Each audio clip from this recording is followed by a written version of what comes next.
My dear students, welcome to Learn Easy YouTube channel. Like, share and subscribe. ಆತ್ಮೀಯ ವಿದ್ಯಾರ್ಥಿಗಳೇ, ವಿದ್ಯಾರ್ಥಿನಿಯರೇ, ಈ ಒಂದು ಹೊಸ ವಿಡಿಯೋದಲ್ಲಿ ನಾನು ನಿಮ್ಮೊಂದಿಗೆ ಚರ್ಚಿಸುತ್ತಿರುವ ವಿಷಯ ಸಾದಾ ಭೂತಕಾಲ, ಸಿಂಪಲ್ ಪಾಸ್ಟ್ ಟೆನ್ಸ್. ಈಗಾಗಲೇ ನಮ್ಮ ಹಿಂದಿನ ವಿಡಿಯೋದಲ್ಲಿ simple present tense, present continuous tense, present perfect tense ಮತ್ತು ಪ್ರೆಸೆಂಟ್ ಪರ್ಫೆಕ್ಟ್ ಕಂಟಿನ್ಯೂಯಸ್ಗಳ ಕುರಿತಾಗಿ ಚರ್ಚೆ ಮಾಡಿದ್ದೀವಿ. ಈ ಒಂದು ವಿಡಿಯೋದಲ್ಲಿ ಬಹಳ ಸುಲಭವಾಗಿರುವಂಥ ಟೆನ್ಸ್ ಯಾವುದಪ್ಪ ಅಂದರೆ ಅದು ಸಿಂಪಲ್ ಪಾಸ್ಟ್ ಟೆನ್ಸ್. ನಿಮ್ಮ ಪರೀಕ್ಷೆಯೊಳಗೆ ಬರವಣಿಗೆಗೆ ಹೆಲ್ಪ್ ಆಗೋದು ಯಾವುದಪ್ಪ ಅಂದ್ರೆ ಅದು ಸಿಂಪಲ್ ಪಾಸ್ಟ್ ಟೆನ್ಸ್. ಆ ಸಿಂಪಲ್ ಪಾಸ್ಟ್ ಟೆನ್ಸನ್ನು ಇವತ್ತು ಒಂದಿಷ್ಟು ಚರ್ಚೆ ಮಾಡೋಣ. ಮೊದಲಿಗೆ ಸಾದಾ ಭೂತಕಾಲದಲ್ಲಿ ವಾಕ್ಯಗಳನ್ನು ರಚನೆ ಮಾಡಬೇಕಾದ ಸಂದರ್ಭದಲ್ಲಿ ನಾವು ಅನುಸರಿಸಬೇಕಾದ ನಿಯಮಗಳ ಕುರಿತಾಗಿ ಒಂದಿಷ್ಟು ನೋಡೋಣ. Rules 1. Simple past tense formed by using V2 forms or past forms of the verb. ಸಾದಾ ಭೂತಕಾಲವನ್ನು ವಾಕ್ಯಗಳನ್ನು ರಚನೆ ಮಾಡಬೇಕಾದ್ರೆ ಕ್ರಿಯಾಪದವನ್ನು V2 ಫಾರ್ಮ್ನಲ್ಲಿ ಬರೆಯಬೇಕು ಅಥವಾ ಪಾಸ್ಟ್ ಫಾರ್ಮ್ನಲ್ಲಿ ಬರೆಯಬೇಕು. ಎರಡನೇ ಪಾಯಿಂಟಿಗೆ ಹೋಗೋದಾದರೆ here 1 or more than 1 verbs. ಇಲ್ಲಿ ಕ್ರಿಯಾಪದಗಳ ಸಂಖ್ಯೆ 1 ಇದ್ದರೂ ನಡೀತೈತಿ, 1ಕ್ಕಿಂತ ಹೆಚ್ಚು ಕ್ರಿಯಾಪದಗಳನ್ನು ಕೂಡ ಹೊಂದಿರಬಹುದು. ಇಲ್ಲಿ ನಾನು ಒಂದು ಕ್ರಿಯಾಪದವನ್ನು ತೆಗೆದುಕೊಂಡೀನಿ, ಟು ಗೋ ಅಂಥೇಳಿ. ಟು ಗೋ ಅನ್ನುವಂಥ ಕ್ರಿಯಾಪದವನ್ನು ಚಾರ್ಟ್ ಆಫ್ ಪ್ರೊನೌನ್ಗಳನ್ನು ಬಳಸಿ ಯಾವ ರೀತಿ ಮಾಡಬೇಕು ಅನ್ನೋದನ್ನು ನಾನು ನಿಮಗಿಲ್ಲಿ ಹೇಳಿಕೊಡ್ತಾ ಇದ್ದೀನಿ. ಹೆಡ್ಡಿಂಗ್ ಏನಪ್ಪ ಅಂತಂದ್ರೆ forms of the verb to go in the past tense. ಹೋಗು ಎಂಬ ಕ್ರಿಯಾಪದದ ಸಾದಾ ಭೂತಕಾಲದ ರೂಪಗಳು ಕನ್ನಡ ಅನುವಾದದೊಂದಿಗೆ. First person singular number I went. ಗೋದ ಪಾಸ್ಟ್ ಫಾರ್ಮ್ ಏನಾಗುತ್ತಪ್ಪ, ವೆಂಟ್ ಆಗುತ್ತೆ. First person plural number we went. ಪ್ರಥಮ ಪುರುಷ ಏಕವಚನ ನಾನು ಹೋಗಿದ್ದೆ. ಪ್ರಥಮ ಪುರುಷ ಬಹುವಚನ ನಾವು ಹೋಗಿದ್ದೆವು. Second person singular number you went. Second person plural number you went. ದ್ವಿತೀಯ ಪುರುಷ ಏಕವಚನ ನೀನು ಹೋಗಿದ್ದಿ. ದ್ವಿತೀಯ ಪುರುಷ ಬಹುವಚನ ನೀವು ಹೋಗಿದ್ದಿರಿ. Third person singular number he went, she went, it went. Third person plural number they went. ತೃತೀಯ ಪುರುಷ ಏಕವಚನ ಅವನು ಹೋಗಿದ್ದನು, ಅವಳು ಹೋಗಿದ್ದಳು, ಅದು ಹೋಗಿದ್ದಿತು. ತೃತೀಯ ಪುರುಷ ಬಹುವಚನ ಅವರು ಹೋಗಿದ್ದರು, ಅವುಗಳು ಹೋಗಿದ್ದವು. ಹಾಗಾದರೆ ನಿಮಗೆ ಪರೀಕ್ಷೆಯೊಳಗೆ ಈ ಸಾದಾ ಭೂತಕಾಲ ಟೆನ್ಸ್ ಫಾರ್ಮ್ಸನ್ನು ಮಾಡಲಿಕ್ಕೆ ಹೇಳಿದರೆ ಯಾವ ರೀತಿ ಇವುಗಳನ್ನ ಕೊಡ್ತಾರಪ್ಪ ಅಂತಂದ್ರೆ ಇವಾಗ ಒಂದು ಕೊಟ್ಟಿರ್ತಾರೆ, ಒಂದಕ್ಕೆ 1 ಮಾರ್ಕ್ಸನ್ನು ಇಟ್ಟಿರ್ತಾರೆ. She dash into bracket to go Mysuru last week. ಈ ರೀತಿ ನಿಮಗೆ ಕೊಟ್ಟಿರ್ತಾರೆ. ಹೋದ ವಾರ, ಲಾಸ್ಟ್ ವೀಕ್ ಅಂದರೆ ಹೋದ ವಾರ, ಅವಳು ಹೋದ ವಾರ, ಕಳೆದ ವಾರ ಮೈಸೂರಿಗೆ ಹೋಗಿದ್ದಳು ಅಂತ ಮಾಡ್ಬೇಕು ನೀವು. ಇಲ್ಲಿ ಬ್ರ್ಯಾಕೆಟ್ನಾಗ ಗೋ ಅನ್ನುವಂಥ ವರ್ಬನ್ನು ಕೊಟ್ಟಿರ್ತಾರೆ. ಹಾಗಾದರೆ ಗೋದ ಪಾಸ್ಟ್ ಫಾರ್ಮ್ ಏನಪ್ಪ, ವೆಂಟ್.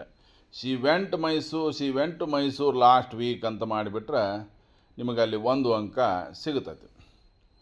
ಇನ್ನು ನೆಕ್ಸ್ಟ್ ಸೆಲೆಬ್ರೇಟ್ ಅನ್ನುವಂಥ ಕ್ರಿಯಾಪದವನ್ನು ಕೊಟ್ಟರೆ ಬ್ರ್ಯಾಕೆಟ್ನಾಗ ವಿ ಡ್ಯಾಶ್ ಬ್ರ್ಯಾಕೆಟ್ನೊಳಗೆ ಸೆಲೆಬ್ರೇಟ್ ಅನ್ನುವಂಥ ಕ್ರಿಯಾಪದ.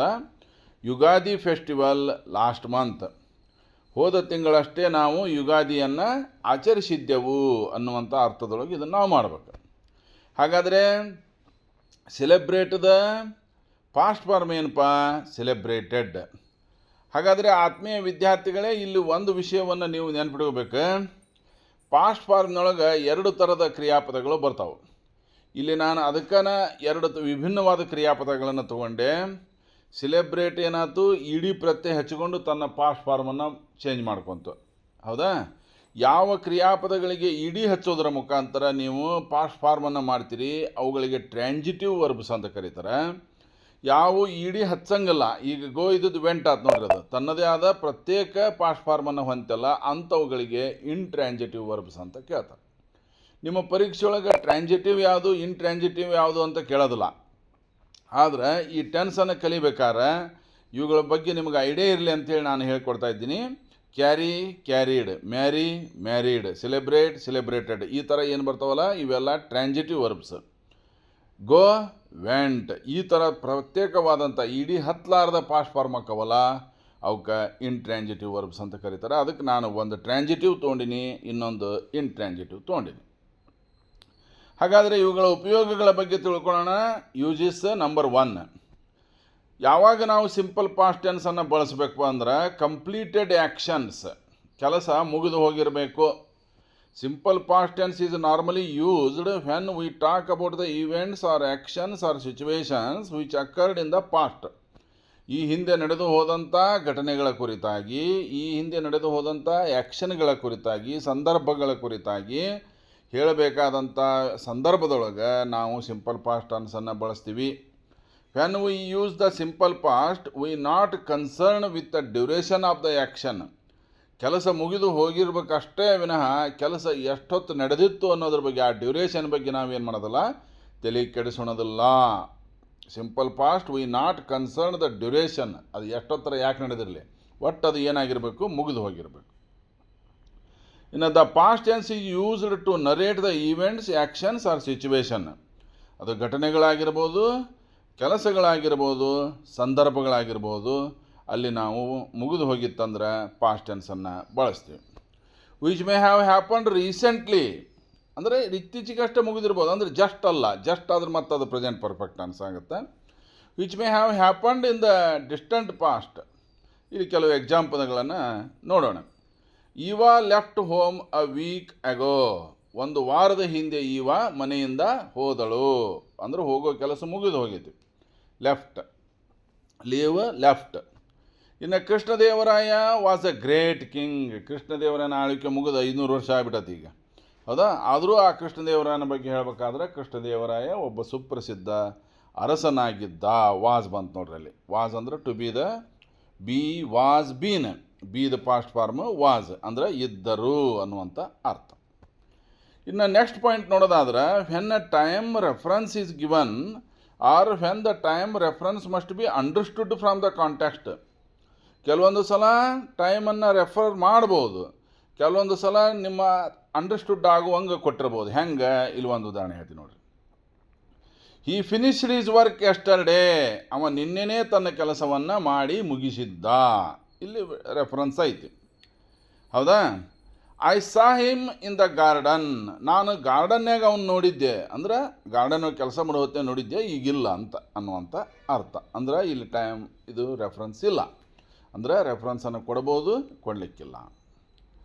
ಇನ್ನು ದ ಇಮಿಡಿಯೇಟ್ ಪಾಸ್ಟ್ ಅಂತ ಹೇಳ್ತಾರೆ. ಹೆಂಗೆ, this tense is used without time reference to describe something that happened a very short time. ಸ್ವಲ್ಪ ಹೊತ್ತಿನ ಪ್ರೆಸೆಂಟ್ ಪರ್ಫೆಕ್ಟನ್ನು ಹೊರತುಪಡಿಸಿ. ಹೆಂಗೆ, who left the door open, ಯಾರು ಬಾಗಿಲನ್ನು ಹಂಗೆ ಓಪನ್ ಇಟ್ಟ ಹೋಗಿಬಿಟ್ಟಾರಲ್ಲ, ಲೀವ್ ಲೆಫ್ಟ್ ಅಂತ ಹೇಳಿದ್ನಲ್ಲ, ಆ ಥರ ಅದು ಕೂಡ ಪಾಸ್ಟ್ ಟೆನ್ಸ್. ಇನ್ನು ಪಾಸ್ಟ್ ಹ್ಯಾಬಿಟ್ಸ್ಗಳ ಬಗ್ಗೆ ಹೇಳಬೇಕಾದ್ರೆ, he drink 5 cups of coffee a day till last month.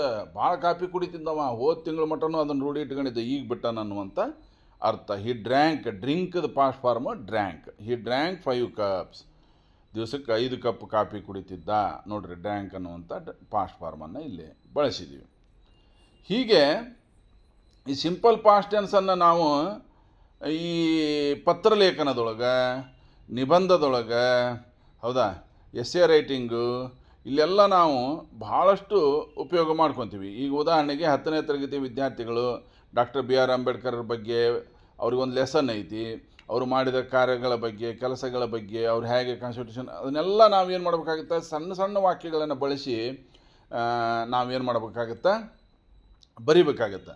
ಅಂಥ ಸಂದರ್ಭದೊಳಗೆ ಈಗ ಎನ್ಚಾಂಟೆಡ್ ಪೂಲ್ ಅಂತ ಹೇಳೈತಿ 9ನೇ ಕ್ಲಾಸ್ನವ್ರಿಗೆ, ಅವರು ಕೂಡ ಈಗ ಮಹಾಭಾರತ ಇದು ಮುಗಿದು ಹೋಗಿಬಿಟ್ಟತಿ. ಅಂಥ ಘಟನೆಗಳಲ್ಲಿ ಏನು ಮಾಡ್ಬೇಕು, ಯಕ್ಷ asked question, Yudhishthira answered all the question, ಈ ರೀತಿಯ ಸಣ್ಣ ಸಣ್ಣ ವಾಕ್ಯಗಳನ್ನು ನೀವು ಮಾಡಿ ಅಲ್ಲಿ ಏನು ಮಾಡಬೇಕಾಗುತ್ತೆ, ಉತ್ತರಗಳನ್ನು ಬರೀಬೇಕಾಗುತ್ತೆ. ಅಂಥ ಸಂದರ್ಭದೊಳಗೆ ಸಾದಾ ಭೂತಕಾಲ ನಿಮಗೆ ಭಾಳಷ್ಟು ಹೆಲ್ಪ್ ಮಾಡುತ್ತೆ. ಅದಕ್ಕಾಗಿ ನೀವು ಭಾಳ ಒಂದು ಸಬ್ಜೆಕ್ಟು, ಒಂದು ವರ್ಬ್ ಫಾರ್ಮು, ಅದೇ ಹೇಳಿದ್ನಲ್ಲ ನಾನು, I subject, went verb form. ಅಂದ್ರೆ 2 ಶಬ್ದಗಳಿಂದ ಏನಾಗ್ಬಿಡ್ತೈತಿ, ಸಿಂಪಲ್ ಪಾಸ್ಟ್ ಟೆನ್ಸ್ನೊಳಗೆ ವಾಕ್ಯ ರಚನೆ ಆಗಿಬಿಡ್ತೈತಿ. ಅದಕ್ಕೆ ಸಿಂಪಲ್ ಪಾಸ್ಟ್ ಟೆನ್ಸನ್ನು ಸರಿಯಾಗಿ ಕಲೀರಿ. ನಿಮಗೆ ಪರೀಕ್ಷೆಯೊಳಗೆ ಭಾಳಷ್ಟು ಹೆಲ್ಪ್ಫುಲ್ ಆಗುತ್ತೆ, ಸ್ಪೋಕನ್ ಇಂಗ್ಲೀಷ್ನೊಳಗೆ ಭಾಳಷ್ಟು ಹೆಲ್ಪ್ಫುಲ್ ಆಗುತ್ತೆ ಅಂತ ಹೇಳುತ್ತಾ ನಮ್ಮ ಮುಂದಿನ ವಿಡಿಯೋದೊಳಗೆ ಪಾಸ್ಟ್ ಕಂಟಿನ್ಯೂಯಸ್ ಟೆನ್ಸ್ಗಳ ಬಗ್ಗೆ ಚರ್ಚೆ ಮಾಡೋಣ ಅಂತ ಹೇಳ್ತಾ ಈ ವಿಡಿಯೋವನ್ನು ಇಲ್ಲಿಗೆ ಮುಗಿಸ್ತಾ ಇದ್ದೀನಿ. Thank you very much.